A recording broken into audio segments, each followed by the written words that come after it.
Mm. Hmm. Important to know these things in advance.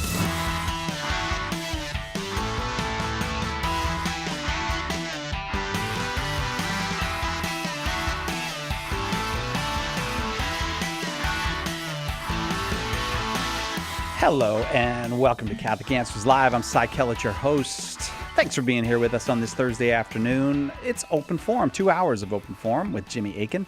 The number to call, 888-318-7884, 888-318-7884. If you have a question about the Catholic faith, you got a question about the Bible, you got a question about Jesus, all of that is welcome. But when Jimmy's here, he'll talk to you about just about anything. If you got a question for Jimmy Akin, pick up that phone and call 888-318-7884. Jimmy, the author of The Bible is a Catholic Book, A Daily Defense, 365 Days Plus One to Becoming a Better Apologist, and a bunch of other stuff. Also the proprietor of Jimmy Akin's Mysterious World and senior apologist, more than 25 years under his belt here at Catholic Answers. 30. Oh, man, that's right. The show is 25. You're 30 years here. Well, congratulations again on that. Welcome, Jimmy Akin. My pleasure, Cy Kellett.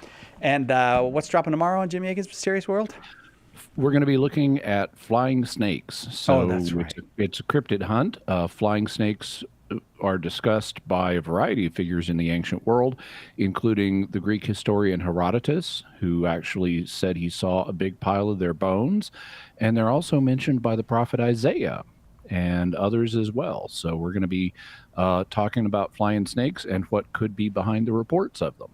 All right. Flying snakes tomorrow on Jimmy Akin's Mysterious World. I want to ask you about it, but I know you're going to be like, no, tune in tomorrow and listen, because I have very specific questions. But I won't do it. I'll listen. I'll get my news on the flying snakes at the same time as everybody. No, they were not native to the United States, so you don't have to worry. Okay, all right. Nor Ireland, I would assume. Is it true that does Ireland really not have snakes?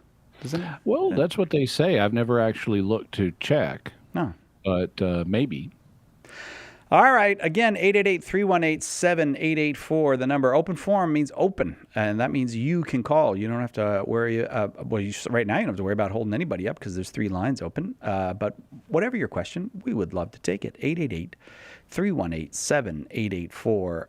Anonymous is in New York, listening on the Catholic Answers app. You're starting us off, Anonymous. Go ahead with your question for Jimmy. Hi, good evening. Hi, Jimmy. So I recently read through your Tiptoe Through Tulip article, which is a big read. But I'm having trouble reconciling how Catholics can hold to unconditional election. And I trust it because I see Aquinas' comments and Augustine. But I don't see how that doesn't logically conclude with double predestination. And then also, if it's possible, an additional step, how does that tie in with the Catechism saying that God considers every person for your response to His grace? Does that make sense, Jimmy? Thank you. Yeah. So I should probably provide a little bit of background for listeners who may not be familiar with all of this. In Calvinist Christianity is known for having 5 distinctive teachings, and these are commonly remembered in English by an acronym, which is TULIP, T-U-L-I-P. And T stands for total depravity, U stands for unconditional election, L stands for limited atonement, I stands for irresistible grace, and P stands for perseverance of the saints. And back in the 1990s, right after I became a Catholic apologist, I wrote a paper exploring how close one could get to the Calvinist understanding of TULIP and yet still be faithful to Catholic teaching. And I, in particular, relied on the thought of St. Thomas Aquinas, who in many, but not all respects, is close to TULIP. Also, St. Augustine is similar in many, but not all respects to Calvinism. And I've always meant to write a balance piece of how far away you could get from TULIP and remain faithful to Catholic teaching. Unfortunately, I haven't yet done that, but hopefully at some point I will. Now, the particular doctrine that Anonymous is asking about is unconditional election. And this is a term that is used to refer to the idea that God unconditionally elects or unconditionally chooses certain people to be saved on the last day. And by unconditional, they mean there's no basis for it outside of God's free decision. God freely decides this person's going to go to heaven on the last day, and that person is therefore said to be unconditionally elected because it was the choice or election was not based on anything other than God's free choice. So there were no conditions on it. It's not like this person had to have faith before God elected them, or they had to be foreseen to do good works in order for God to choose them, or anything like that. And you can be a Catholic and hold to unconditional election. Both St. Augustine and St. Thomas Aquinas did hold this view, and it has not been condemned by the Catholic Church. It has been discussed, and not everybody agrees to it. But a few hundred years ago, during what were known as the controversies on grace, the Pope basically called a timeout and said the different Catholic scholars who were debating these issues could no longer accuse each other of heresy. And he said he'd get around to settling the issue of who's right later. But he never got around to settling it. So we've had a timeout on this subject for more than 2 centuries now. And so that's kind of the current state of play. As a Catholic, you can believe in unconditional election, but you don't have to believe in unconditional election. In terms of what Anonymous is asking about is how could you hold unconditional election without falling into what's known as double predestination. Double predestination is another term of art, and it's used to refer to the idea that God not only predestines certain people to be saved on the last day, he also actively predestines certain people to be lost on the last day. So there are 2 forms of predestination. Either God just picks you and says, I want this person to be saved on the last day, and I'm going to make sure that happens. And God also picks somebody else and says, I want to make sure this person is damned on the last day, and consequently, I'm going to make sure that happens. And this is a position, double predestination, that the church does reject. So you're not being faithful to Catholic teaching if you hold double predestination. So the question is, how could God unconditionally choose certain people to be saved on the last day without him also choosing certain other people to be lost on the last day?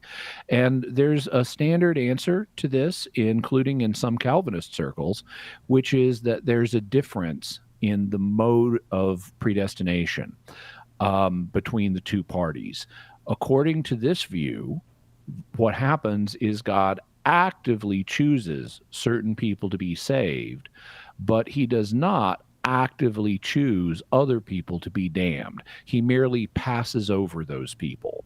And so the predestination is not double in the sense of God is actively choosing both the saved and the lost. He's actively choosing the saved, and he's just passing over everybody else who ends up lost as a consequence of that decision. Now, whether this is a satisfying solution or not, it would seem to solve the dilemma here.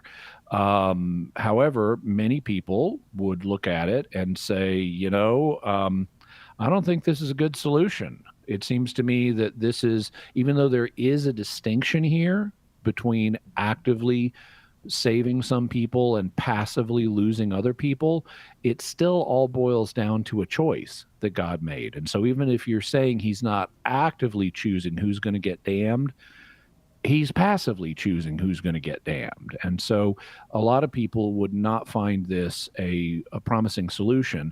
And I would tend to, especially these days, I would tend to say I don't find it a promising solution either. I recognize that it's a possible solution, but I don't think it's a particularly good one. And this is one of the challenges for people who would hold a Thomistic view of this, because if you start holding the viewpoint that St. Thomas argued, which is a permissible one, it generates some perplexities of how do we retain human freedom in this? How do we explain why God is not the author of evil? And non-Thomists would look at the Thomistic solution to these questions and say, I don't think they've made it. I don't think they're successfully avoiding these problems. Whereas people who are Thomists would say, no, I think these solutions do avoid the problems with the position. So it's really in the eye of the theologian as to whether or not they think the Thomistic position solves the problems or whether it doesn't. And personally, I would tend to say I don't really think it does. Anonymous, thank you very much for that call and for that question. It's Open Forum. Jimmy Akin's our guest. We got to take our first break. Right back with more Open Forum after this. We're here for you. Call now. Catholic Answers Live. Underwriting for Catholic Answers Live is provided by Real Estate for Life. Real Estate for Life connects home buyers and sellers to real estate agents while supporting pro-life organizations. On the web at realestateforlife.org. Are you ready to spread your wings? Wings is the weekly newsletter that's packed with exclusive news, program information, features, and updates of all that's going on at the Global Catholic Network. To sign up, go to EWTN.com, click subscribe, enter your name and email address, and you'll start getting your wings every week. Get your wings today. It's the weekly newsletter from EWTN, the Global Catholic Network.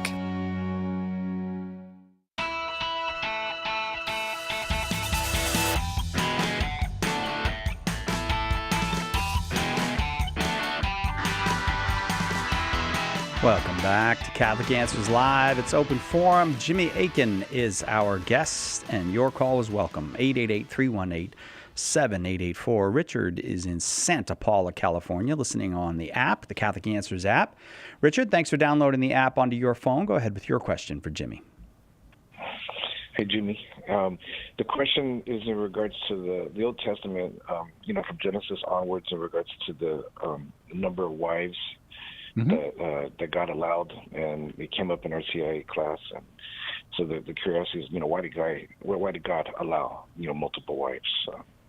Okay. At that time. Well, I think we're not explicitly told why God allowed multiple wives in the Old Testament, but I think we can have a pretty good guess at why. One of the things we can tell from human biology is that at least in the main, people should have one spouse of the opposite sex. And the reason for that is that the sexes are born in equal numbers. 50% of the population is male and 50% of the population is female. So if every man had 4 wives, then you'd have 25% of the male population having 100% of the female population as wives. And that would mean that 3/4 of the male population would not have any wife at all. And so that might be okay in some species, where if you have a limited group of people or a limited group of organisms, one of them gets all of the mates. There are species like that. Bees are an example where the queen bee gets to mate with all of the drones. So she's got multiple husbands. She's got 100% of the husbands, even though she's only one of the females. Similarly, there are other species where, let's say you've got a herd of animals and one of the dominant male basically gets to breed with all of the females. But subordinate males don't get to do that. An example of that off the top of my head might be chickens, where you have one dominant rooster who gets all of the hens. I'd have to check that to see if that's 100% accurate, but that would be an example. But humans don't cotton to that. If you've got 3 men in a human society and if you got 4 men in a human society and 3 of them don't get wives, but one of them gets 4 wives, the other 3 men are going to view that unfavorably, and it's going to lead to fights and competition between the men for wives. And so from that fact, from the way the psychology and the sex ratio of our species works, you can infer that at least on average, humans are meant to have one spouse of the opposite sex. Monogamy is God's fundamental plan. And we see that reflected in Scripture, where God creates Adam and Eve, not Adam and Eve and Barbara. So Adam had only one wife. And Jesus even points to this when he's questioned about divorce. He's asked, under what circumstances may a man divorce his wife? And in context, it would mean divorcing one wife and marrying another. And Jesus said that, essentially divorce was created by human beings, but it was not so from the beginning. And he holds up the example of the Genesis narrative as an expression of God's will. God made Adam and Eve. He didn't make Barbara, so there's no one else for Adam to marry. And therefore, divorce is ruled out. Adam couldn't divorce Eve and marry somebody else. He's got Eve. She's the one God provided for him, and so he needs to stick with her. And in the same way, Jesus is arguing every man needs to stick with the wife that's provided for him. Now, that, of course, doesn't mean that there aren't situations where spouses cannot live together. But if you do get a civil divorce, you wouldn't be permitted under divine law to marry somebody else. Well, given that, if Adam can't divorce because Adam's only been given the one wife, Eve, then Adam also couldn't have multiple wives because there's no Barbara in this scenario. He's just got Eve. So it's not just that divorce is not God's plan, it's that monogamy is God's plan. So why then would God allow the Israelites to do things like divorce or have multiple wives? Well, Jesus gives us an answer to the first question, why would God allow divorce? He says, because your hearts were hard. Men in the ancient world were not committed to God enough that they would swear off divorce. And so God allowed them to continue to divorce women. He instituted some regulations to help protect the women that got divorced, but he allowed the Israelites to continue to divorce women because they weren't prepared to give it up. And if that's the answer for why God allows divorce in the Old Testament, I think it also applies to why he allowed polygamy in the Old Testament.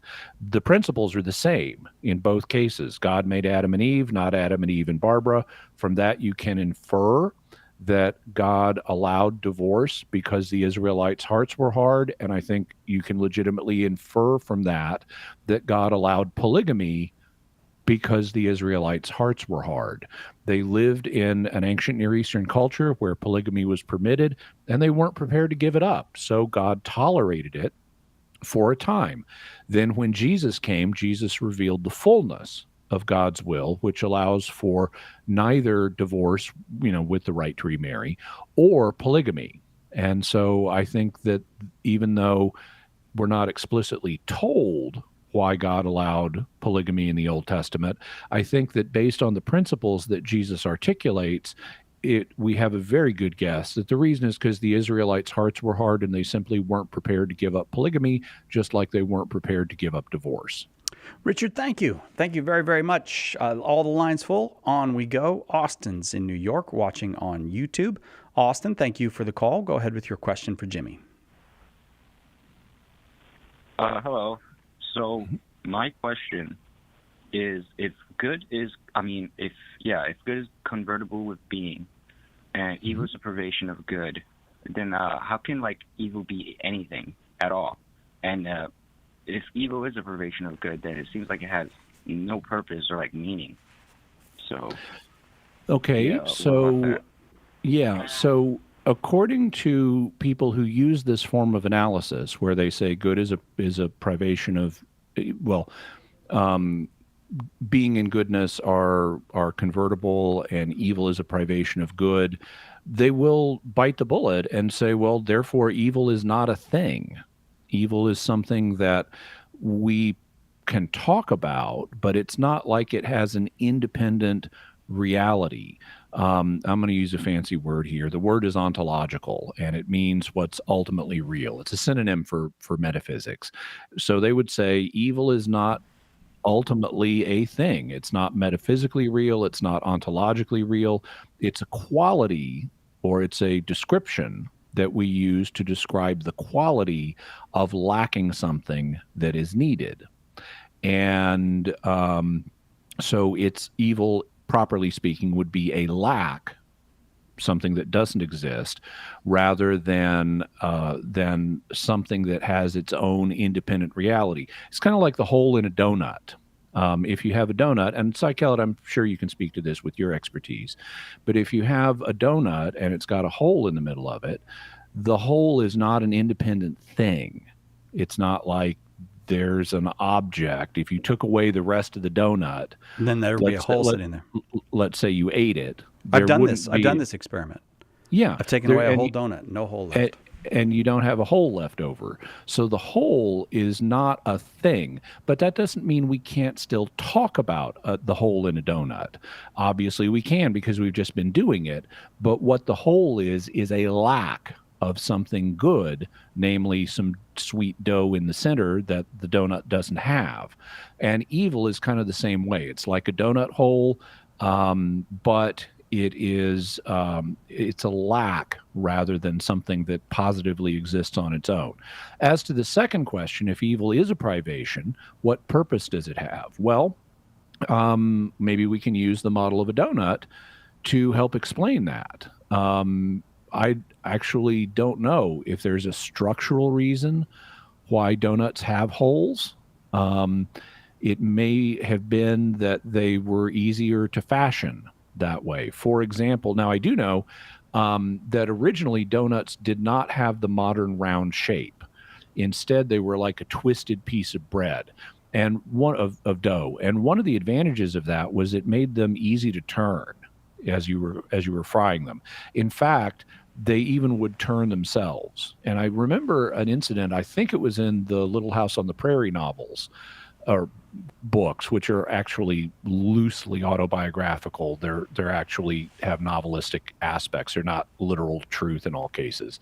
But I seem to remember in the Little House books at one point, Ma Ingalls is looking at modern round donuts and dismissing them because they're not self-turning like the twisted ones, and she thinks it's a waste of time to have to monitor your donuts and hand flip them. But there could be some advantages to having them in a round form. One would be that it's going to enable them to cook more evenly and quickly. If they have a hole in the center of them, then they're going to have increased surface area, as opposed to if it was just a flat disc. And so if you're frying it, it will be easier to get the heat to the center of the donut because there's no hole in it, and so you're going to heat it more quickly and more evenly. And so there can be a purpose to having a donut hole in this way. And in the same way, there are purposes for evil. For example, physical evil, or one of the most prominent forms of which is pain, is actually good for us because it alerts us to danger. There are people who have what's known as congenital insensitivity to pain, and they have to be super careful because if they don't feel pain, they don't know when they're in danger in some situations. If a dog bites them, they don't necessarily know that. If they cut their hand open with a knife, they don't know that, and they may bleed and lose a lot of blood or get infected. And so our pain receptor nerves, what are known as nociceptors in medicine, actually play a valuable function. They alert us to danger and motivate us to deal with it. When it comes to other forms of evil, like moral evil, well, we have a pretty good guess at why God allows that. It's to allow a free choice between love and not love. Love is God's highest priority. That's the two biggest commandments: love God and love your neighbor. But love isn't the same if it's not freely chosen, if we were just programmed like robots to act in a loving manner. And so God tolerates moral evil where people choose not to be loving in order to let us have the good of freely choosing love, which gives it more meaning. Fundamentally, the Catechism says that God would not allow any evil unless he was planning to bring an equal or greater good out of it. So the purpose for which God allows evil is to enable a greater good, whether that good is avoiding danger or freely choosing love or something else that we may not even be able to know in this life. I'm going to say thanks, Austin. Thanks very much for that question. But we have come now to the time for the break, so we will have to take that break. The number is 888-318-7884, 888-31-TRUTH. If you have a question about the Catholic faith, maybe you have a question about morals or philosophy, we've gotten into some of that already, or maybe you have another question, you're welcome to call 888-318-7884. Jimmy Akin, our guest, both hours, back right after this with more Open Forum.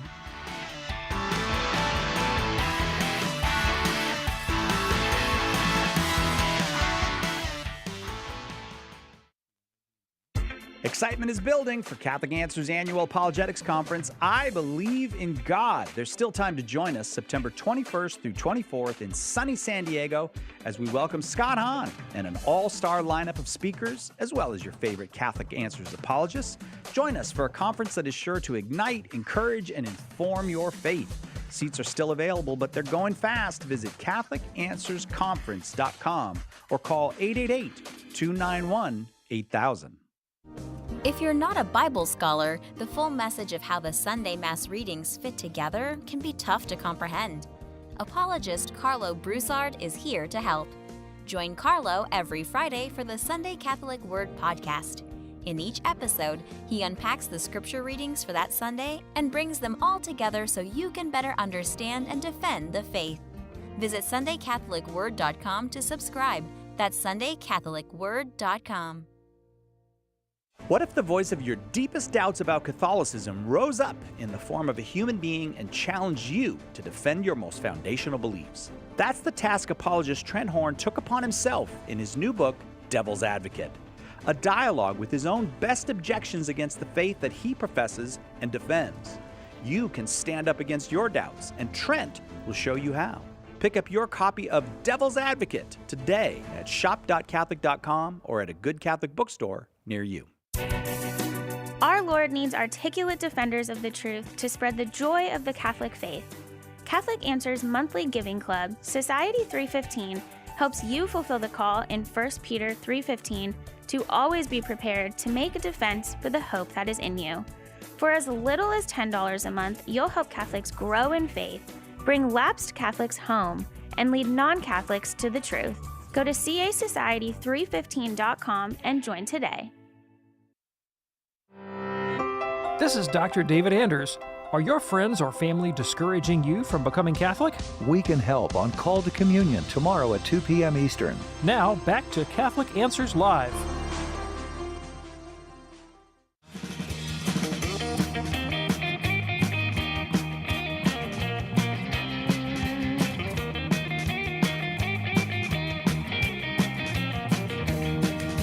Welcome back to Catholic Answers Live.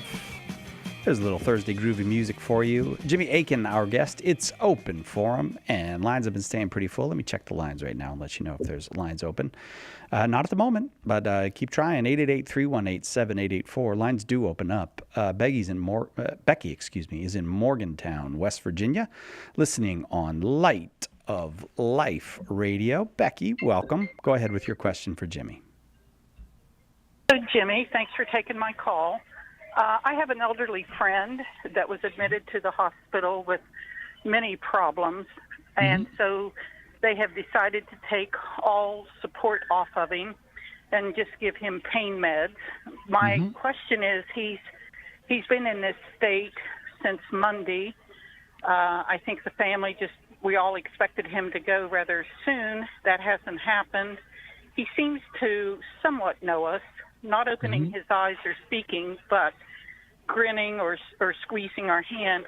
I just don't know what to pray for anymore. I don't want him to go. I'd like to have a miracle, but I'm at a loss as to what to do. Well, you're certainly free to pray for a miracle. You can always do that. You can ask God to heal him and give him more life and allow him to be restored to good health. There's nothing wrong with praying that. So you can do that, but you will also need to recognize that it may not be God's will.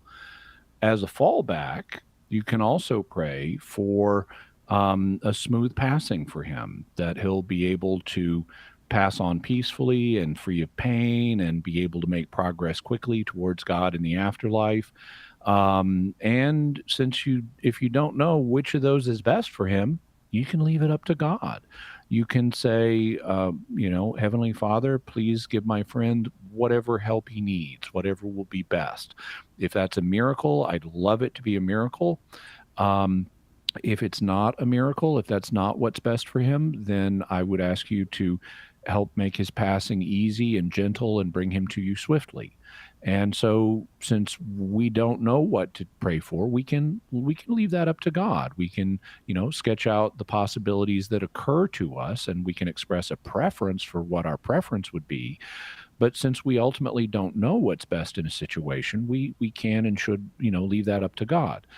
This is something, incidentally, that St. Paul refers to in the book of Romans. If you read Romans chapter 8, Paul talks about how God works all things for the good of those that love him, but he also talks about how the Holy Spirit intercedes for us with inexpressible groans when we don't know what to pray. So not knowing what to pray for is a human experience that has been recognized since the beginning of Christianity. And we have, according to St. Paul, the help of the Holy Spirit in that situation, who also intercedes for us in ways that go beyond human understanding.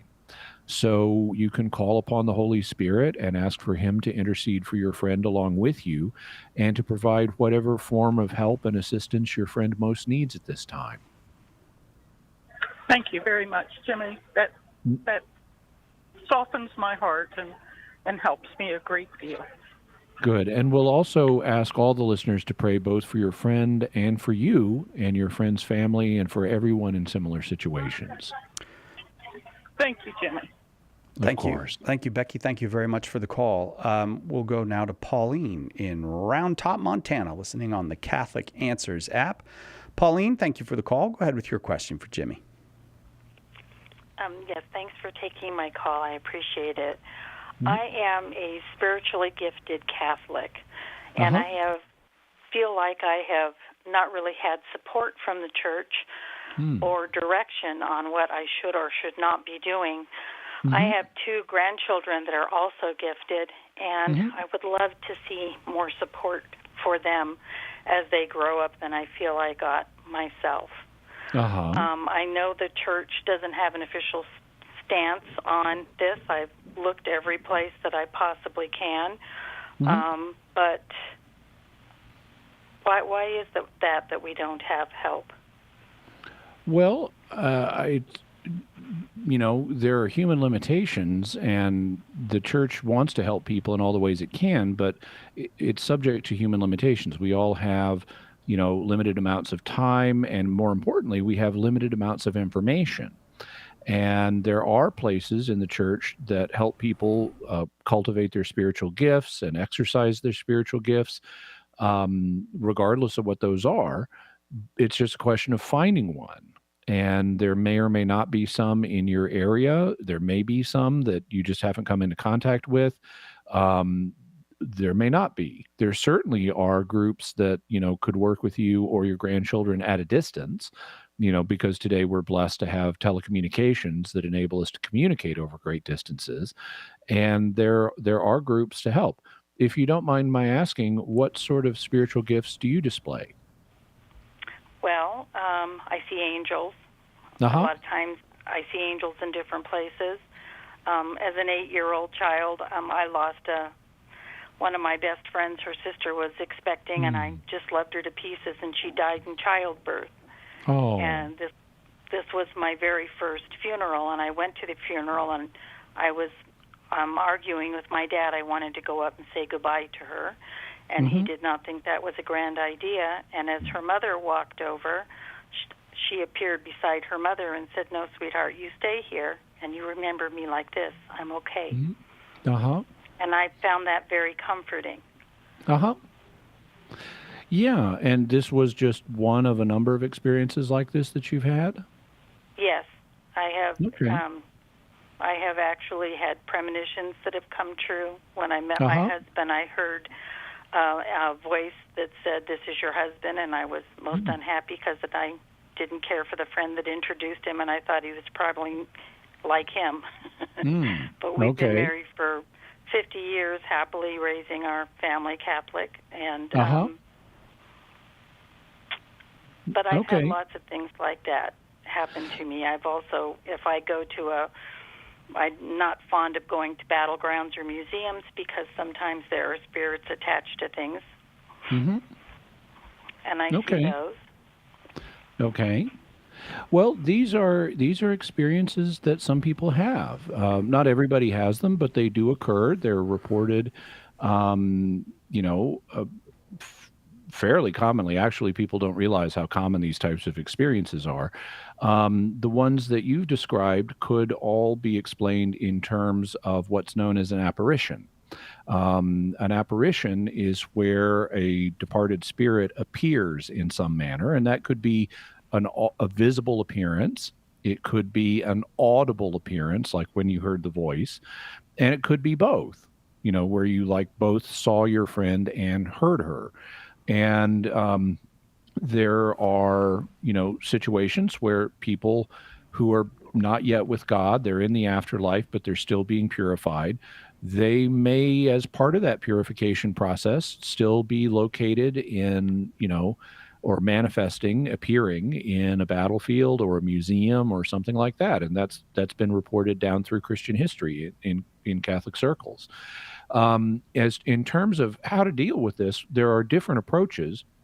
One is a scientific approach that would look at these phenomena in terms of parapsychology. And I happen to be trained as a parapsychological field investigator, so I can look at these from that perspective. Also, there are spiritual directors, and one of the most common things that has happened in Christian history when someone is experiencing visions and apparitions and things like that, and precognitions, is for them to get a spiritual director who can help them navigate through those experiences. And there also may be groups, that focus on helping people with their spiritual gifts, but most people in this kind of situation would seek out a spiritual director who can help them get a religiously informed perspective on what they're experiencing. And so that's what I would recommend if you're interested in assistance, either for yourself or for your grandchildren. You can talk to a spiritual director, you can talk to a parapsychological investigator, you can talk to both. But there is help available for understanding and processing these experiences in a supportive way.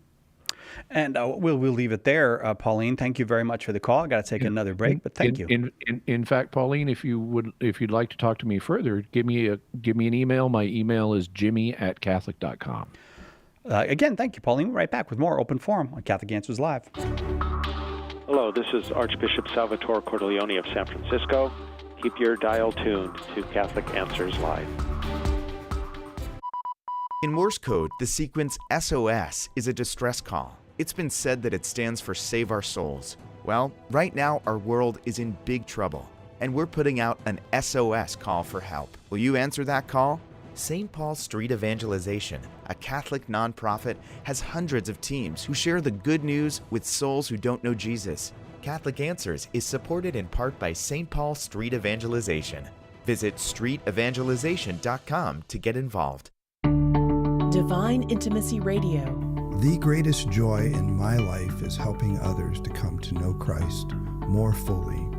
And there's no better light on this path, the path to deep union with God, than the wisdom of the saints, talking about this daily on EWTN Radio is one of the great joys of my life. Divine Intimacy Radio, Sunday, 6:30 a.m., 1:30 p.m., and 11 p.m. Eastern on EWTN Radio.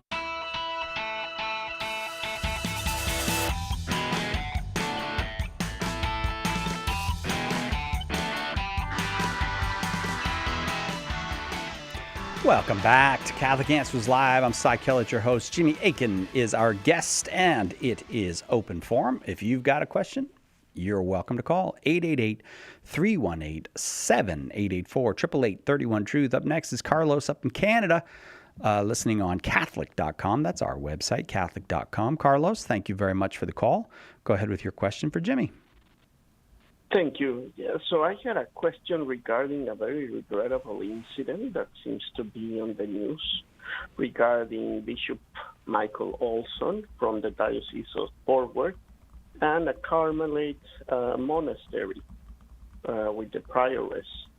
They seem to have been in a very bitter fight among them, and they just, on one hand, the nuns say they no longer recognize, the bishop authority anymore because he's been abusing them. So in good conscience, they have to say that they don't longer recognize his authority and don't want him to enter the monastery property or have any contact or relations with anyone in the monastery because they are abusing from her or from them.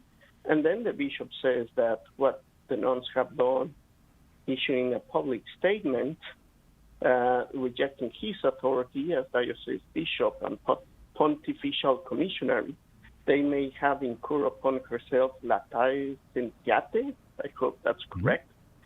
Latae sentiae, okay. And says that depending on their complicity in, other nuns there, publicly scandalous and cynistic actions, other nuns at the monastery could possibly have incurred the same excommunication.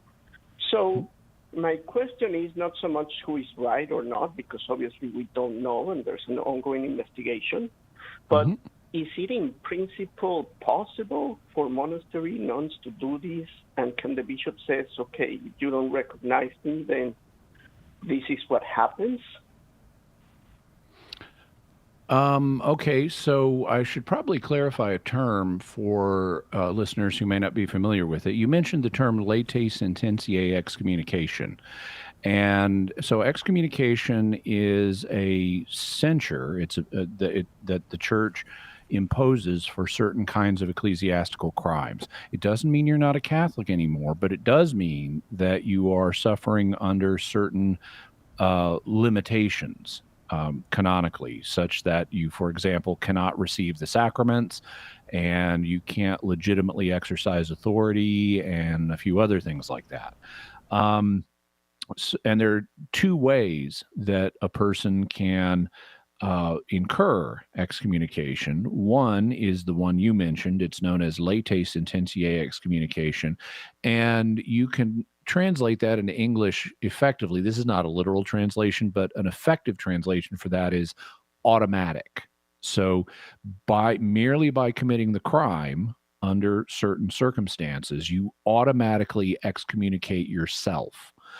The other form of excommunication is known as ferende sententiae, and you can kind of gloss that in English or effectively translate it in English as imposed or declared excommunication. And in this case, what happens is the competent authority, which is usually the local bishop, but it could be someone else, but the competent authority looks into the situation and says, yeah, they committed this crime, and so I'm going to impose the sentence of excommunication on them, whether or not they incurred it automatically. Now, and that has some additional effects beyond just what happens in a latae sententiae or automatic excommunication. In this case, now I'm aware of this case and I've followed it somewhat. I have not looked it up recently, and so I'm not up to speed on all of the recent developments. You mentioned some that I'm not aware of one way or another. But if it's true that the nuns have said they no longer recognize the bishop's authority. And if it's true that the bishop has said that they may have excommunicated themselves late sententiae, then I would have a question of precisely what was the ecclesiastical crime he thinks they committed that resulted in a late sententiae excommunication, because there's not very many of them. If you lay hands on the Pope, meaning you physically attack the Pope, that's one of them. Another is knowingly and deliberately procuring an abortion.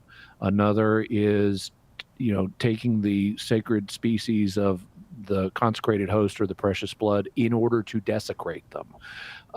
But there's not very many of these. Three that are sometimes talked about are apostasy, heresy, and schism. Apostasy is the total renunciation of the Christian faith, but the nuns haven't done that. Another is embracing a teaching that is contrary or refusing to accept one of the dogmas of the church, but the nuns haven't done that.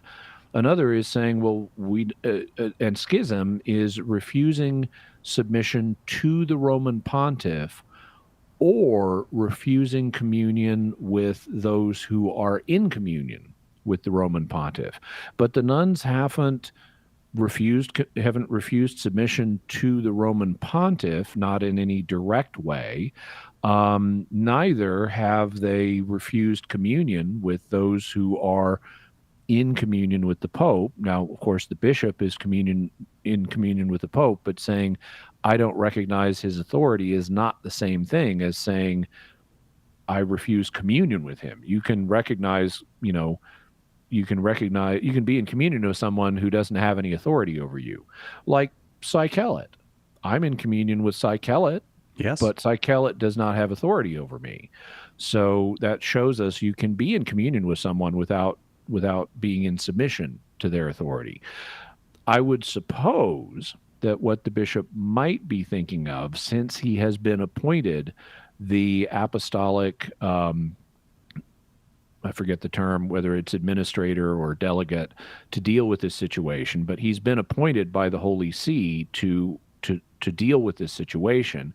And I could see someone making an argument that if the nuns refuse his authority in this situation, then since his authority was specifically given to him by the Vatican to deal with this situation, that would be a refusal of submission to the Pope. And therefore, that could be an act of schism, which would incur late sententiae or automatic excommunication. I would not consider it certain. And one of the principles that that's the case, that they've committed canon law, that they've committed late sententiae excommunicable offense, one of the principles of canon law is you have to, because it restricts rights, if someone is excommunicated, you have to give a favorable reading to the person in question. If you're going to restrict their rights in the church, you have to read the law strictly and not broadly in applying it. And so I could see a counter case arguing that even if they reject the authority of the bishop in this circumstance, the necessary conditions for that to constitute a refusal of submission to the Roman pontiff may not have been met. And so I couldn't say with confidence that they did excommunicate themselves. And that may be consistent with what you report the bishop is saying, Carlos, that they may have committed it, but not that they did for a fact. And that could be a reasonable assessment. But I can say that given the situation and how it evolves, the nuns hypothetically could excommunicate themselves, or they could have an imposed excommunication for a sufficiently grave crime. Carlos, I'm going to leave that one there. I thank you very much for the call and for the question. I think we'll move on to David in Ontario, Canada. Another Canada call, listening on the Catholic Answers app. David, go ahead with your question. Hang on, I just got to get you to the phones. David, go ahead with your question for Jimmy.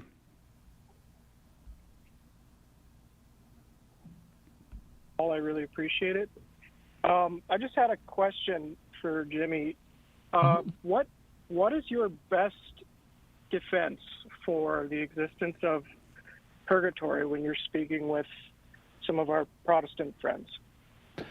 Well, I typically point out a few things. One of them is that there's an interesting noise.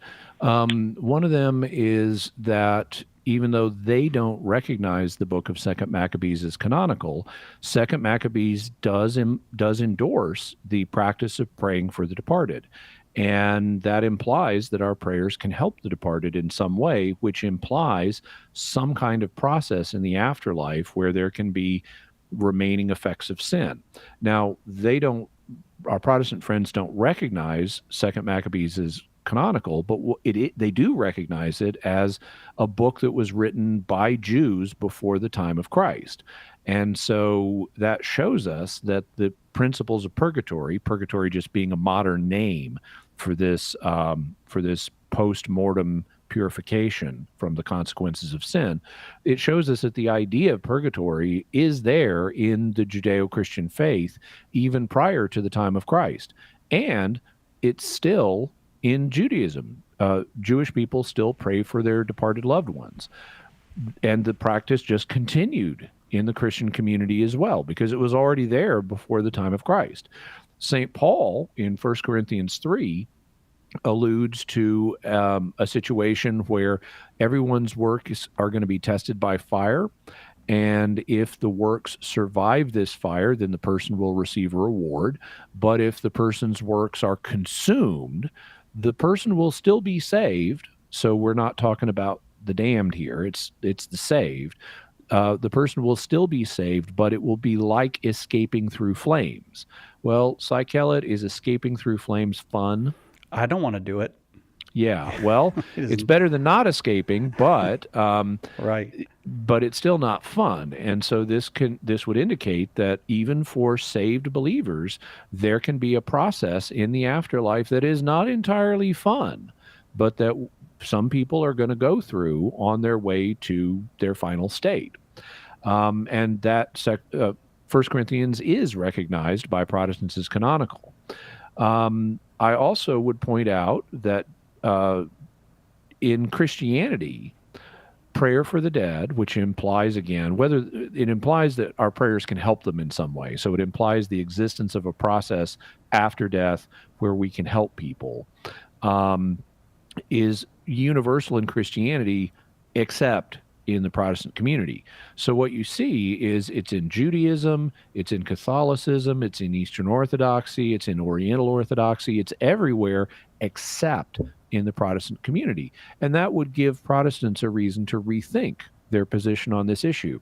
Unless they have a good disproof of purgatory, maybe they want to go with the view of Jews and Christians generally, which, based on the two passages I've just mentioned, is supported either in Scripture, in the case of 1 Corinthians, or at least, and in addition to 1 Corinthians, it's also supported in Judeo-Christian literature from before the time of Christ, as in the case of 2 Maccabees. The ultimate thing, though, that I think is most successful in helping Protestants reconsider this issue is to just talk about our experience as Christians. God, when we become Christians, helps us grow in holiness over the course of the Christian life, but most of us are not completely holy at the moment of our deaths. We still have disordered desires and attachments to things, and yet we know we're going to be holy in God's presence. When we're in heaven, we're not going to be tempted by sin. We're not going to be sinning. We will be perfectly holy in heaven. And that tells us that between the moment of death and the moment we're in heaven, there has to be a purification, a final rush of sanctification, and we just give the name purgatory to that. It may happen in the twinkling of an eye, but one way or another, it needs to happen to us if we're going to make the jump from being not fully holy Christians to fully holy saints in heaven. And typically Protestants can look at that and say, you're right. I may not call that purgatory, but that has to take place. David, thanks very much for the call, for the question. Lots of folks on the line. If you're on the line, hang on the line. If you haven't called yet, perfect time to dial 888-318-7884. Jimmy Akin is our guest, and we continue with Open Forum right after this on Catholic Answers Live.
Welcome back to Catholic Answers Live. It's open forum today, and Jimmy Akin is here as our guest. You are welcome to call 888-318-7884, 888-31-TRUTH. The lines have stayed pretty full today, but they will open up as people get their question answered. So if you've got a question, keep giving it a try, 888-31-TRUTH. Jimmy Akin, of course, senior apologist here at Catholic Answers. Jimmy, thank you for doing another hour with us. My pleasure. Always a pleasure, Cy Kellett. We'll probably call you 5 minutes before the show and ask you to do another one tomorrow. I don't know. No, we're booked tomorrow, right? we do that with Jimmy sometimes. Jimmy, help! And then he's here. Always happy to help. I enjoy doing radio. Yeah, and you've always made that clear to us, so we do appreciate it. We got a call from Father Pat in Columbus, Ohio, listening on St. Gabriel Radio. Father Pat, let me just first of all check if you're there. Are you there, Father? I am. Have we spoken before? I feel like we might Grace have. and peace both to you, Cy, and to Jimmy. Oh, thank you, Father. I feel like I've spoken to you before, but no, this is the first time? This is the first time, yeah. Oh, well, we're very glad to have you. Go. I've listened to you a lot, but you haven't heard me. Okay, unless I've got one of those psychic powers that people call and ask Jimmy about. Father, go ahead with your question for Jimmy. 50 years ago in my Old Testament class, the professor speaking about the name of God said the rabbis held the view that to speak the name of God would be to speak the whole Torah in one breath. That they held the view that the name was so holy that like God himself, that almost infinite in its capability. Now, I've repeated that story in Bible studies, and I've never sought to validate. Did the rabbis really think something like that, or what would they have to say about the name of God? Okay, well, so I can see off the top of my head two different interpretations of the statement that you reported. One of them would mean that if you say just the name of God, the four letters, the so-called tetragrammaton, which in English is commonly pronounced Yahweh, that just by saying the name Yahweh, you have said the equivalent of everything that's in the Torah, everything that's in the 5 books of Moses. The other way I could see it be interpreted is, in order to say the name of God, it would not be sufficient to say the name Yahweh. You would need to also say all of the other words that are in the Torah in the same breath. So, Father Pat, can you clarify for me, do you have an insight on which of those two interpretations you were told the rabbis had? It sounds like the second one, but that was 50 years ago, and I can barely remember the name of the Old Testament professor. Well, and that's totally understandable.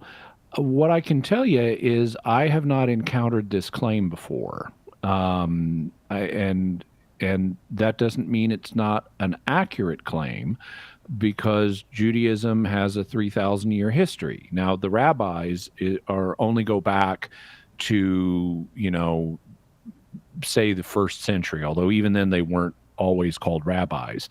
But in Rabbinic Judaism alone, it's got a 2,000-year history, and there have been a lot of opinions in that time frame, some of which seem rather strange to Christian ears. I've done some study, for example, in Kabbalah, and there's a bunch of weird claims in Kabbalah. So I couldn't at all rule out that there have been some rabbis who have entertained a view like this. I don't know how many that would be. It might be a lot. It might be just a few. It might be none. But I have not encountered this claim. In terms of what I would make of the claim itself, I would view both of the interpretations that I just laid out as fanciful. I think, like, let's take the first one, that it just by saying Yahweh, you imply everything in the Old Testament. Well, okay, that's not, you cannot derive any realistic look at the name Yahweh. You're not going to be able to extrapolate everything that's in the Torah from that. There's way more information in the Torah than there is in the name Yahweh. And that's not to say that if you really understand God, then you can extrapolate what's in the Torah. But just by looking at the 4 letters, you don't have a way to extrapolate all of the data in the Torah. And so I would say that, while there could be an element of truth here, you really understand God, then you'll understand everything in the Torah. There's an aspect of truth there, but it's being presented in a fanciful and perhaps metaphorical way. When you come to the second interpretation, that you don't actually say the name of God unless you say everything that's in the Torah, well, that also seems to me to be fanciful, because God presented his name to Moses as Yahweh, and that's all you had to say to refer to Yahweh. Now, does that mean you properly understand everything about God if you don't know everything about the Torah? Well, okay, there is a sense in which you could say, well, if you're just using the name Yahweh and you know it refers to a God, but you don't know about the Torah, then you don't fully understand God, and that would be true. But even if you did fully understand the Torah, as important as it is in rabbinic Judaism, there's still more to understand about God that's found, for example, in the writings and the prophets. So it seems, at least from a Christian perspective, a little bit arbitrary to draw the line at the Torah and say you have a complete knowledge of God in the Torah. Christians tend to emphasize other parts of the Jewish scriptures besides just the Torah. But it, again, would seem to me that there might be an element of truth here, but it's being presented in a way that's fanciful and perhaps metaphorical and not to be relied upon as literally true. I'm Irish. We subscribe to the theory. It may not be true, but it's a good story. I've heard that one. As long as we're giving honor to the name of God, I'm comfortable with the answer. I appreciate it. No problem. I tend to, being although I have Irish ancestry, I'm Anglo-American, and so I tend to be a bit more literal minded. Well, Father Very Pat, good. Thank you much. Thank you very much. Appreciate the call. That brings us right up to the first break. We'll take a break and be back with more Open Forum with Jimmy Akin on Catholic Answers Live. Let us help you with your question today on Catholic Answers Live. Do you have a question but prefer to ask it privately? Catholic Questions can help. Go to CatholicQuestions.com to ask your question online, email us, drop us a letter, or give us a call. Longtime Catholic Answers Live apologist and author Jim Blackburn or another Catholic Questions apologist will be happy to assist you. Catholic Questions proudly supports Catholic Answers Live, so visit us at CatholicQuestions.com today. That's CatholicQuestions.com. The most original and exclusive Catholic content is on EWTN Radio. I don't like looking back. I prefer to look forward and keep moving forward. There's plenty to cover. I do a lot of research and try to dig out the bits and pieces of a life or of an agenda that people don't want to talk about. The World Over with Raymond Arroyo. Tonight, 8 Eastern on EWTN Radio and Television.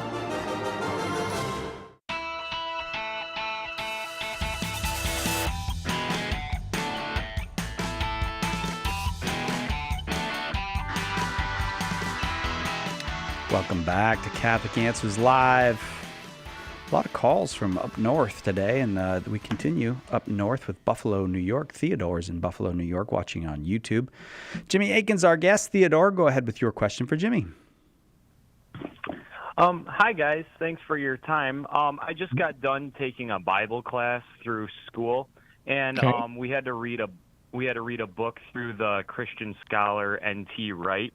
And some of his stuff was a little hard for me to grasp. And one of these concepts were that they refer to the gospel writers like Matthew, Mark, Luke, and John. They refer to them more as editors than the actual authors or writers. Can you just shed some light on that for me? Because I never fully understood what they were getting at. Well, okay. So the gospel writers are traditionally referred to as writers or authors rather than editors, but I can see an avenue of interpretation that would allow describing them more as editors to have some validity. I wouldn't say complete validity, but some validity. And the basis for that is recognizing that authorship and editorship exist on a continuum. Someone is clearly an author if they are the first person to produce a written account, or at least the first person to articulate some text. Whereas someone is clearly an editor if they are not producing a text, if they're not the primary person who composed the text, but instead are simply modifying previous material, such as selecting from it. You know, like if you look at my book, The Fathers Know Best, it's a set of quotations from the writings of the early church fathers. I'm not the original author of those texts. You know, St. Augustine and St. Justin Martyr and St. Irenaeus were the ones that were the primary authors. But what I did is I came along and said, ooh, I like this quote. This will help make the point I want. And so I'm going to take this material from Justin Martyr or Augustine or whoever it was, and I'm going to put it in a new work that I'm composing, which was the book The Fathers Know Best. And so I was functioning in that case more as an editor, because I was selecting the material, but and I might have even in some cases, you know, polished the material. Like if I'm using a really old translation that is going to be hard for a modern audience to understand, I might take the same material but modify it a little bit so it's in contemporary English and will be easier for the modern audience to understand, you know, like getting rid of these and thous and replacing them with you and you know, pronouns, modern pronouns like you. And that would also be an editorial function. So editors select and modify material, but they're not the person who does the primary composition.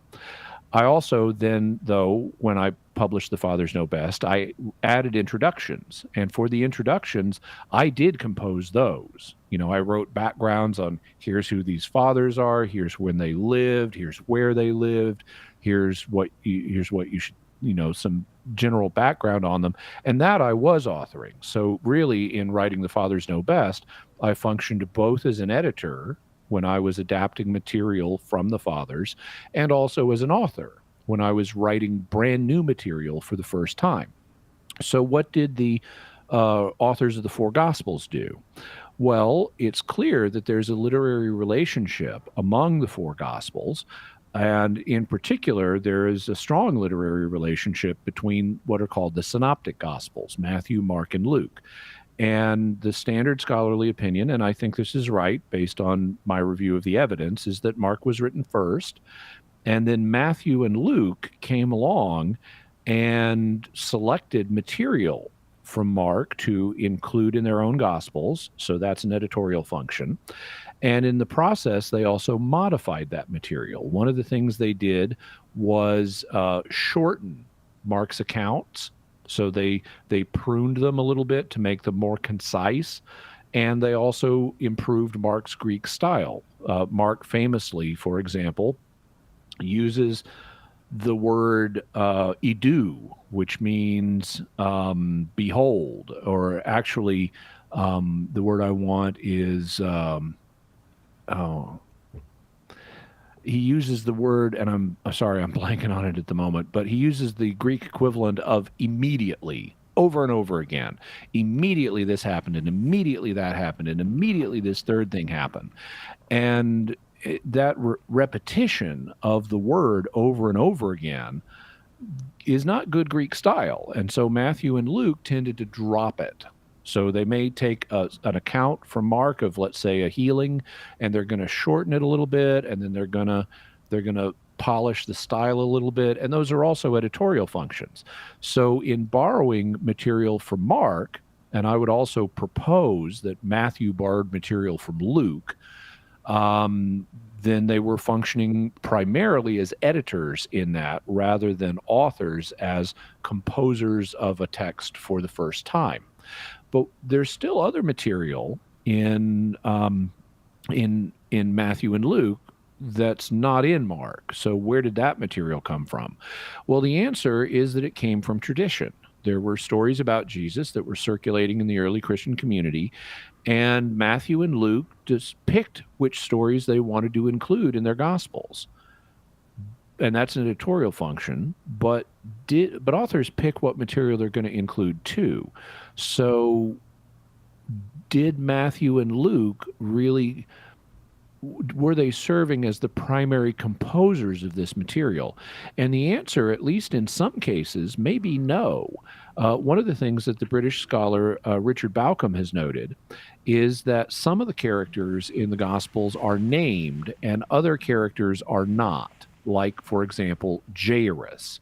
We know Jairus's name. We know about his daughter. We know what Jesus did for his daughter. He raised her from the dead. But we don't know about the woman with the issue of blood. We don't know her name, even though her name is the framing narrative for the raising of Jesus's daughter. And so you got these two events that are occurring on the same day in the same place.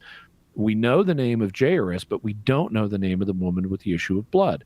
And Richard Bauckham has proposed the reason for that is that the characters that are named, at least in many cases in the Gospels, are individuals who later became members of the Christian community, and they would repeat the story of what happened to them. And so the idea is after Jesus raised Jairus' daughter, Jairus became a Christian. He became a follower of Jesus, and he remained in the Christian community, and he would tell the story of what happened with him and his daughter. And he therefore became the originator of that tradition. He was what's known as the tradent, the person who passes along this tradition in the early Christian community.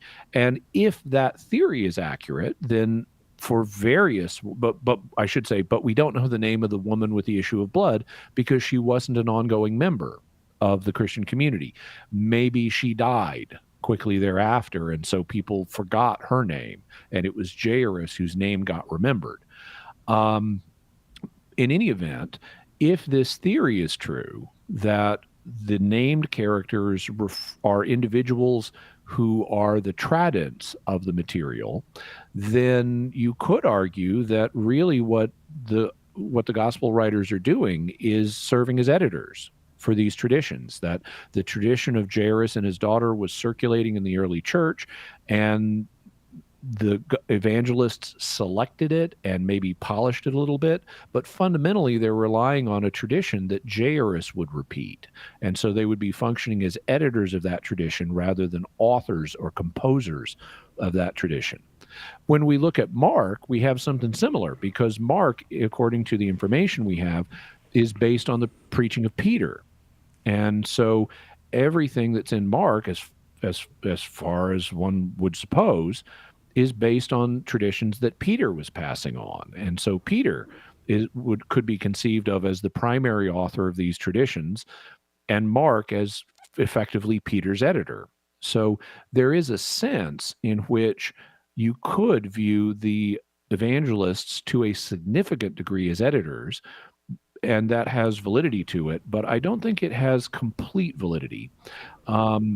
For one thing, John is clearly composing new material. He's clearly functioning as an author, at least most of the time. And like I said, the line between author and editor is blurry. In the case of The Fathers Know Best, I served as both. And it could well be that in the case of Matthew, Mark, and Luke, even if they're serving as editors in some passages, they may be serving as primary composers or authors in other passages. So I would say that there's an element of truth here, but I wouldn't characterize them primarily or strictly as editors. I think we need to leave room for their role as composers or authors as well. Okay, Theodore? Yeah, thank you. I've just been waiting a while to get someone else's opinion on this, so now I understand it. Thank you. Very good. We aim to please, so I'm glad that was helpful, Theodore.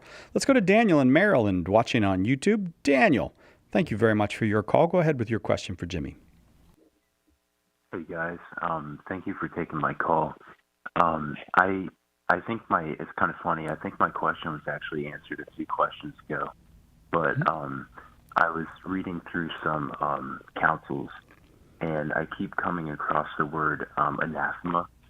So I was kind of wondering kind of what that means, and if someone who is anathemized, if they can come back to the church. And I was also kind of wondering if Jimmy, kind of as a side question, if Jimmy also takes requests for episodes of Jimmy Akin's Mysterious World. Okay, all right.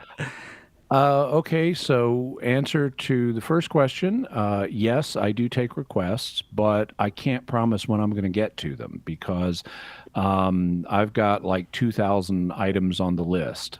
I keep a spreadsheet of future topics. So I can't promise when I might get to it, but if you want to submit a suggestion, you can do that by emailing feedback@mysterious.fm. And if it's not on the list, we'll add it to the list as something to consider for future episodes. In terms of anathema, this term has shifted meaning over the course of history. In the church age, when it's being used by church councils, it refers to a form of excommunication. And historically, it was the highest form of excommunication that was performed with a special ceremony. So, for example, by the Middle Ages, if someone fell under the penalty of anathema, what would happen is they would come down. They would have to come down to the local cathedral, and the bishop would declare them excommunicated with a special ceremony that had 12 priests who were holding burning candles. And then at the end of the excommunication, and the bishop would give all these explanations of, I've tried to work with this guy. I've warned him like 3 times, and he hasn't repented of his bad behavior. And so reluctantly now, for the salvation of his soul and for the protection of the community, I'm imposing an anathema. And then at the end of that ceremony, they would ring a bell to signify this case is over. They would close a book to signify this case is over. And the 12 priests with the burning candles would throw their candles onto the ground to, again, signify we're done. And so that's what an anathema was. Now, could you come back from that? Absolutely. Just like other forms of excommunication, this was a medicinal penalty. Its goal was to prompt repentance. And so in addition to having a formal ceremony for the anathema, they had a parallel ceremony for lifting the anathema, where after the guy repents, he comes back down to the cathedral and the bishop lifts the anathema and reinstates him, and he's back in fellowship with the church. So yeah, you absolutely could come back, and that's what they wanted. They wanted you to come back. They anathematized you to wake you up to what you were doing and to wake everyone else up to what you were doing, so they wouldn't follow your example and they would be protected from your error. And they wanted you to repent and come back. So yeah, this you could come back. However, over the course of time, anathemas got applied less and less. And so they still existed. They were still in the Code of Canon Law at the beginning of the 20th century when the 1917 code was released. But when the code was revised and the new code was released in 1983, it retired the penalty of anathema. So the penalty of anathema no longer exists in church law. It's gone. So today, nobody is anathema, but some people are still excommunicated. Also, historically, imposing the use of the word anathema could be connected to making an infallible definition of a church teaching. And if something was declared infallibly with the canonical penalty of anathema attached, the teaching is still infallible. Whatever's infallible at one time remains infallible forever, even though the penalty that was attached to that teaching no longer exists. However, another penalty, like excommunication, in the case of you, let's say you deny a dogma of the church, which is a kind of infallible teaching, well, you can excommunicate yourself, but it's not technically an anathema because they're not doing the anathema ceremony with it. I've actually translated the ceremony for both the anathema and lifting the anathema, and I've meant to publish it, but I haven't done that yet, but hopefully at some point I will. Daniel, thanks very much. You can hear the music. That means we got to take a quick break. There's more folks on the line, but there's a couple lines open. 888-318-7884. Right back with more Open Forum on Catholic Answers Live.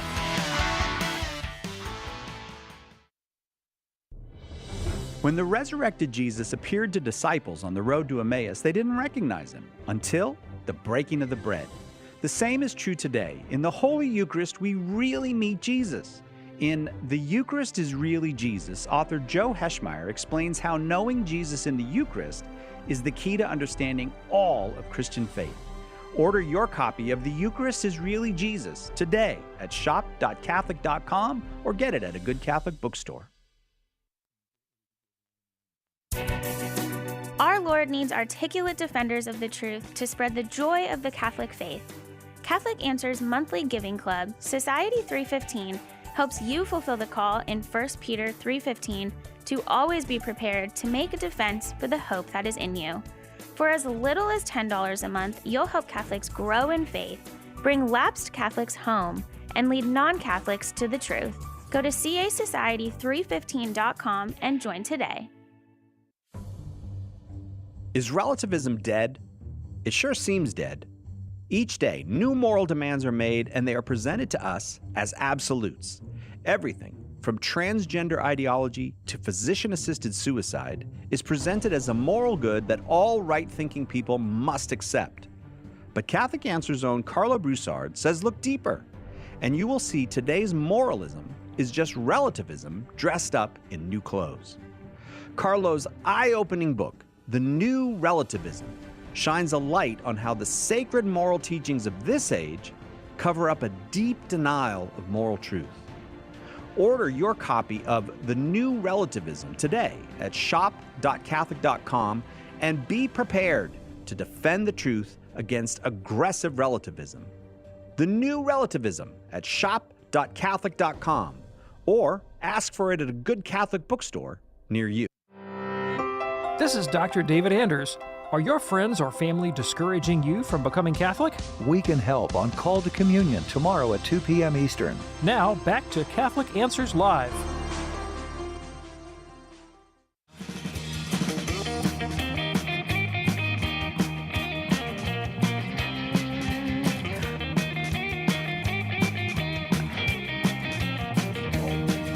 Welcome back to Catholic Answers Live. Thursday afternoon, groovy music, Jimmy Akin. Try to beat that. It's open forum. You're welcome to call 888-318-7884. We start this segment with Mitchell in Grand Rapids, Michigan, listening on the EWTN app. Mitchell, we're awful glad you're here. Go ahead with your question for Jimmy. I hit the wrong line. Hang on, Mitchell. I got to do it at least once a show. I don't know why, but go ahead, Mitchell. Appreciate it. My question is, I was recently asked by someone and didn't have a articulate answer. I was curious about when the soul is created, and kind of what that looks like, kind of knowing that it's, in the moment of fertilization that we receive it, but where is the soul prior to that point, and is that kind of, part of God's ongoing creation that we're created in that moment, or how does that work exactly? Okay. So opinions on this question have shifted over time. Back through much of Christian history, people, before modern science arose, people were relying on principally Aristotelian science. It wasn't all Aristotelian, but it was principally Aristotelian. And according to Aristotle, the soul is the form of the body, and that actually later became a a defined teaching of the church. There was a council that defined in the 1300s that the intellectual soul, and they used that phrase carefully because there are other kinds of souls. And in fact, according to some Catholic theologians like John Duns Scotus, humans have more than one form, and thus even though they didn't tend to call them souls, we might have more than one form. Like, for example, Scotus might say your liver has its own form that makes it a liver. But there's only one overall form that makes you. And that's something that both Scotists and for example, Thomists agreed on. There's only one overall form of the human body that makes you. And that, according to the Council of Vienna, is your intellectual soul. So you've got an intellectual soul, it's the form of your body, and so forth. So so they would say you definitely have your soul at the time that your body is formed. But under Aristotelian science, the formation of the body is not the moment of fertilization. Fertilization was something that the ancients did not know when it occurred. They knew it occurred after insemination, but they didn't know how long after insemination. And what they would be aware of is changes in the mother's body. And then if a baby miscarried, they could look at the baby and see what it looked like. And the common opinion under Aristotelian science was that babies were formed when they looked human. And they estimated that this happened about 40 days after conception for males, and sometime after that for females. They thought unborn babies didn't develop as quickly. Well, modern science revealed that that's wrong. Unborn baby boys and unborn baby girls develop at the same rate. And they're already unique individuals from the moment of conception, and which is the same as fertilization. They didn't know that conception and fertilization were identical in the past, but we have strong reason to think that in light of modern embryology. And so the position shifted from you have your soul at the moment of formation, which was the Aristotelian opinion, to a more modern view that you have your soul from the moment of conception, meaning from the moment of fertilization. And that view is very common among Catholic theologians today. It is not, so far as I can tell, actually church teaching. The church does teach that abortion is always wrong, and it's a very common opinion that you have your soul from the moment of fertilization. And I certainly endorse that view. But I haven't been able to, a careful reading of modern texts does not indicate that the church is requiring the faithful to believe now that you have your soul from the moment of fertilization. But it could require that in the future. So what about prior to fertilization or prior to conception? Does your soul go back further? Well, a very common opinion is no, it doesn't. That that your soul is created as part of God's ongoing creation at the moment you receive it. So you have the two gametes from the mother and the father. They come together in fertilization, and at that moment, God creates a new soul. And so the soul simply does not exist prior to fertilization. Is that required teaching, though? Well, here things get interesting, because I had always assumed that your soul gets created at the moment of fertilization. It does not pre-exist.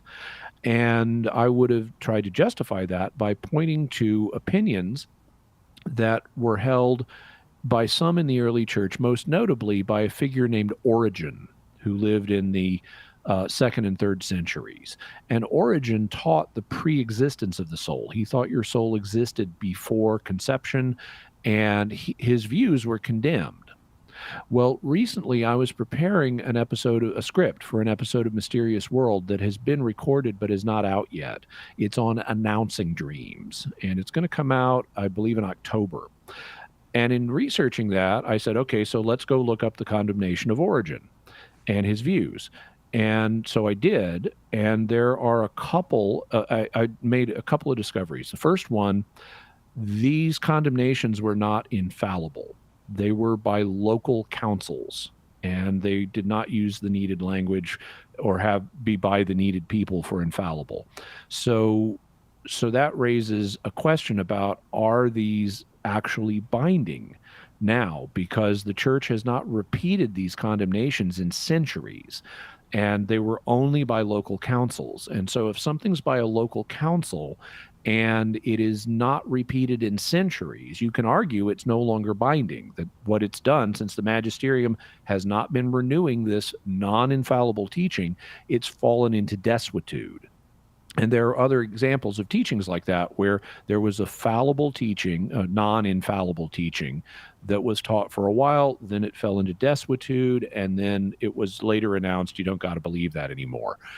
Limbo is the classic example of that.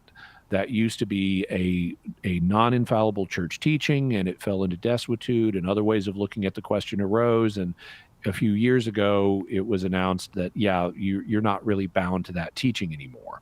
There are other possibilities.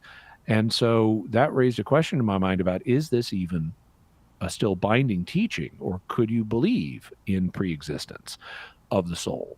And so that's the first thing I noticed. The second thing I noticed, these condemnations are not actually condemning pre-existence. They're condemning a version of pre-existence that said, and this was Origen's view, that said our souls pre-existed our birth, and the reason we were born is because our souls fell into sin and disobeyed God in the pre-existence. And that's what was condemned. So the idea is God created our souls at some point in the past before our births, and we sinned in the pre-existence, and that's why we got born. Okay, so the councils rejected that. So if this teaching were still binding, that's what would be rejected. But that's not the same thing as pre-existence. You could say God created these souls before our birth, and then he had them be born, not because they sinned, but for some other reason, like to give them the chance to become complete human beings and experience physical life. And if that's your understanding of what happened, then it would not fall under these condemnations, even if the condemnations are still binding. So I would have to say that it's an open question in terms of Catholic doctrine, exactly when our souls came into existence. Now, that doesn't mean I believe that they pre-existed our birth. If they did, I would want to know, well, why don't I have a memory of the pre-existence? You know, I mean, I don't have any memory of living before my birth. Neither do other people, at least most people don't claim to. And so I should take my experience at face value and say, yeah, I know I had my soul at the time of fertilization, but I have no memory of anything before that. Therefore, I have reason to think that that's when I came into existence. So I don't think that it's a strong opinion at all. But if someone asked me, could you believe in some form of pre-existence without contradicting the teaching of the church, based on the research I've done, I'd have to say, yeah, you technically could. And Mitchell, that brings us right to the break. Thank you very much for the call, Mitchell. We'll be right back with more Open Forum with Jimmy Akin on Catholic Answers Live. Hang on. Catholic Answers Live will return in a moment. Underwriting for Catholic Answers Live is provided by Real Estate for Life. Real Estate for Life connects homebuyers and sellers to real estate agents while supporting pro-life organizations. On the web at realestateforlife.org. One of the biggest mistakes a Christian can make is to try to do good without God's help. St. Therese said, when we trust only ourselves and not God, our soul becomes incapable of virtue. Her remedy? Works of charity. And the greatest work of charity is to share the gospel. At St. Paul Street Evangelization, a Catholic nonprofit, we encourage you to share the gospel with someone who doesn't know Jesus. Catholic Answers is supported in part by St. Paul Street Evangelization, streetevangelization.com. The Messy Family Podcast empowers mom and dads to embrace their sacred calling by helping you become a good parent and a great spouse. You can hear the Messy Family Podcast as well as faith-filled podcasts from our friends and affiliates across the nation, all in one place, all free at EWTN Podcast Central. Visit EWTNradio.net/podcasts today.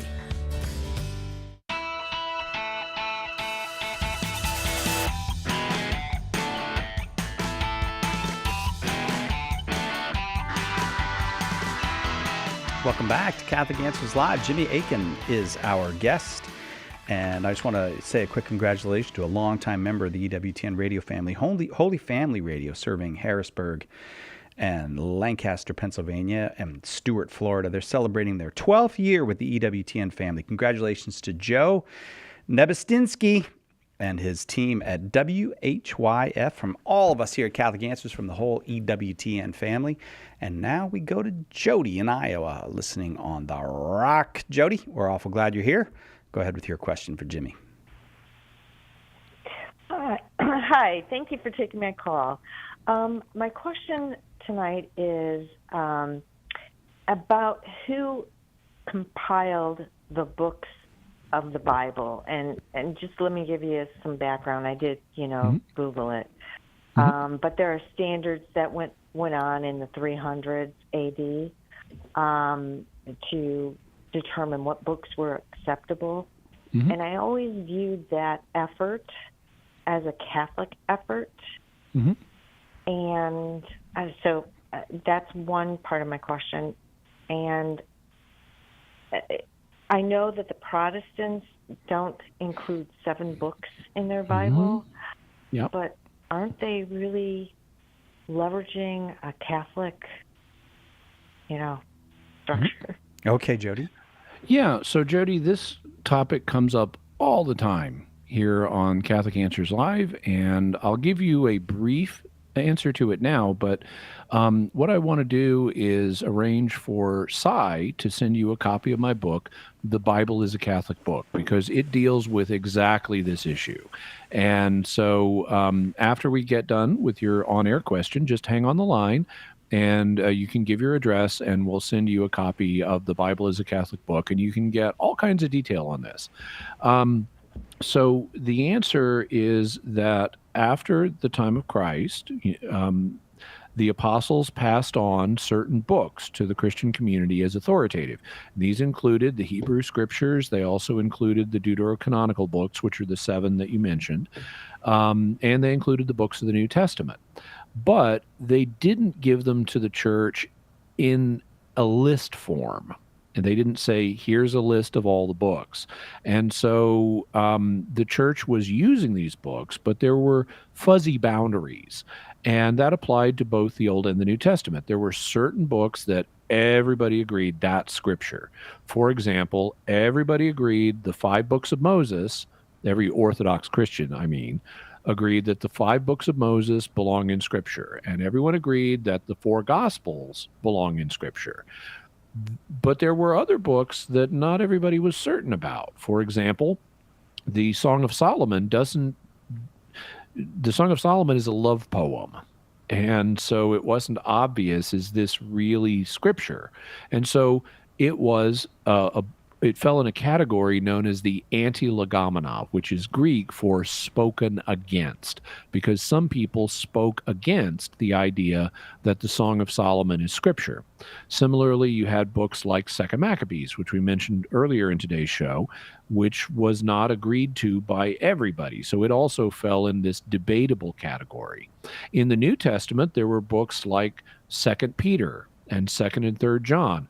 Not everybody thought that they were actually Scripture, and actually not everybody thought 2 Peter was actually by Peter, for example. So you had a second category of books that were ambiguous. in terms of are they scripture or not. And then there was a third category of books that everybody agreed that's not scripture. For example, with books pertaining to the Old Testament, there is a work known as the Testament of the 12 Patriarchs, and no Christians thought that belonged in the Old Testament. Similarly, there were books like the Gospel of Marcion, which was basically a mutilated version of the Gospel of Luke that was produced by a heretic named Marcion. And no Orthodox Christian thought that was scripture. So there were these three categories of accepted by everybody, accepted by some but not by others, and rejected by everybody. And in the 4th century, in the early 4th century, those were kind of the three categories that you were operating with. But by the end of the 4th century and the beginning of the 5th, you had church councils addressing the subject. And they basically summarized the majority opinion, which gave us the current list of books that are in the Catholic Bible. These, because they were local councils, like I mentioned in the previous answer, they weren't capable of issuing infallible teachings. And so this was not an infallibly settled issue. And you would occasionally find, even though the majority opinion had been ratified by these councils, you would thereafter find occasional people who didn't agree with the majority opinion. And the church was okay living with that situation for a long time because it wasn't critical that we know the precise boundaries of Scripture, because we don't use sola scriptura. If there's something ambiguous, we don't know if this book belongs in Scripture or not, can we rely on it, on what it says? Well, we could turn to tradition to help settle the question of can we rely on this point? Or we could turn to the magisterium to help us determine whether we can rely on this point. So it wasn't critical that we settle this. But then in the 1500s, the Protestant movement began, and it began attacking the majority opinion in the Catholic Church. And so to protect Catholics from being confused on this point, the Council of Trent in the 1500s decided, okay, let's make it infallible. Here are the books. And it reaffirmed the traditional Catholic canon of Scripture, so that everybody would know this is what it is, and now it's infallible. So we're really, really, really sure this is definitely true, and you need to believe it. So that's that's a sketch of the process. But you can read more about that in The Bible is a Catholic Book, and I hope you will. We will send it to you. If you'll just hang on and give us an address, we'll send it off to you. Thanks very, very much, Jody. Let's go to Marie in Florida, watching on YouTube. Marie, thank you for waiting. Go ahead with your question for Jimmy. Hey, how's it going? Very well. Thank you, Marie.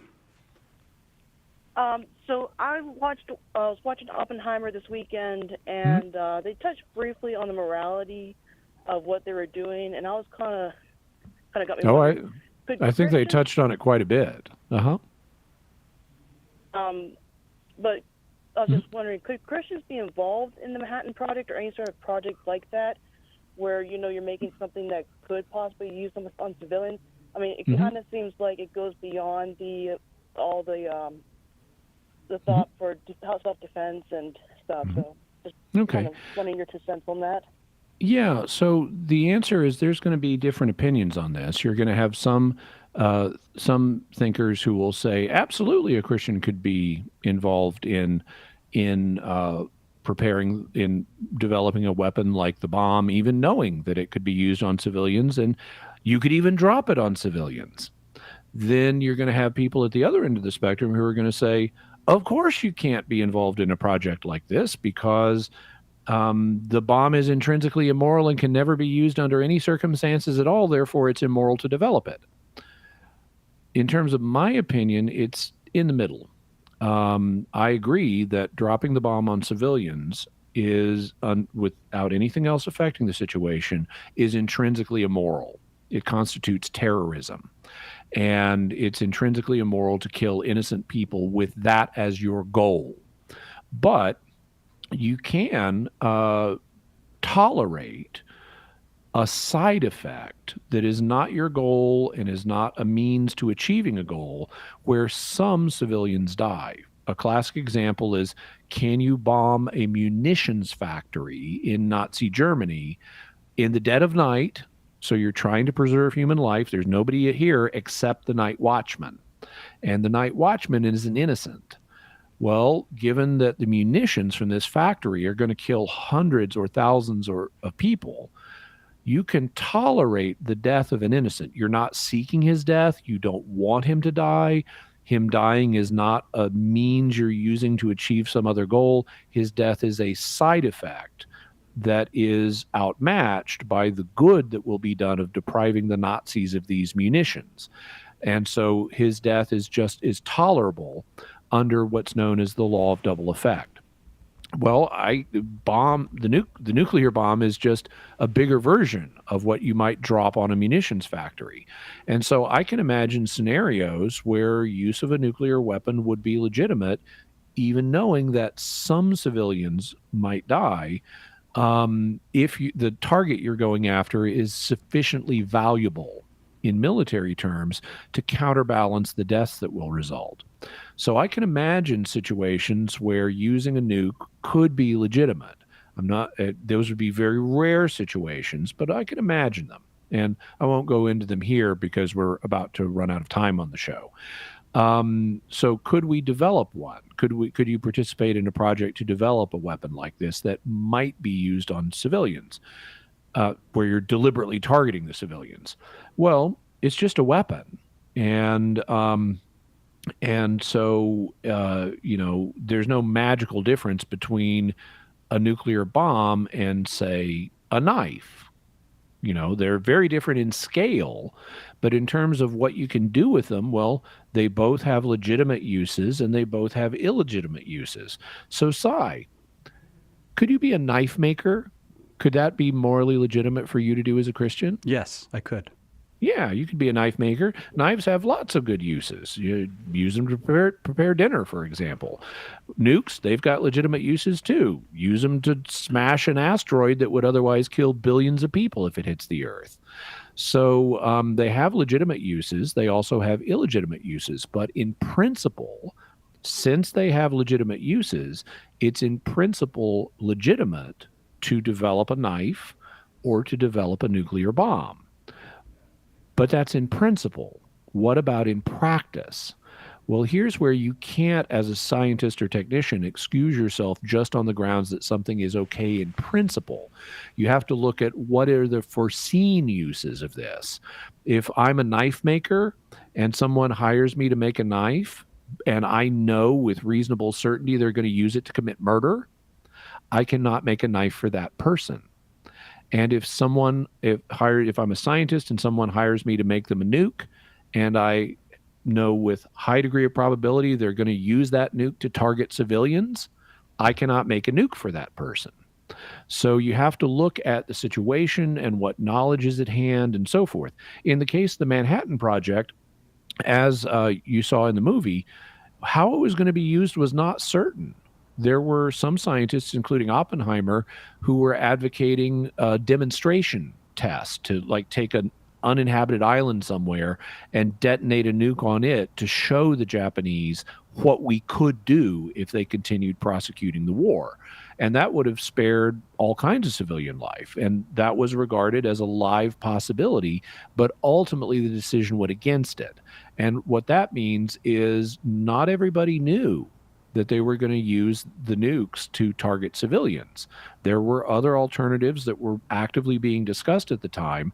And so at least you could argue that some of the scientists on the Manhattan Project didn't have the knowledge they would need to make I can't participate in this decision.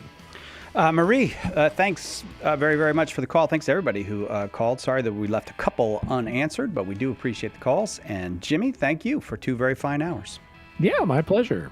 Hey, the Catholic Answers Conference 4 weeks from today. If you haven't signed up yet and you'd like to come, go to CatholicAnswersConference.com. Our keynote speaker is going to be Regina Marie Gorman, Sister Regina Marie Gorman. Scott Hahn will be there. Jimmy will be one of the speakers. All of our apologists will be there. We hope to see you. CatholicAnswersConference.com. That does it for us. We'll see you next time, God willing, right here on Catholic Answers Live.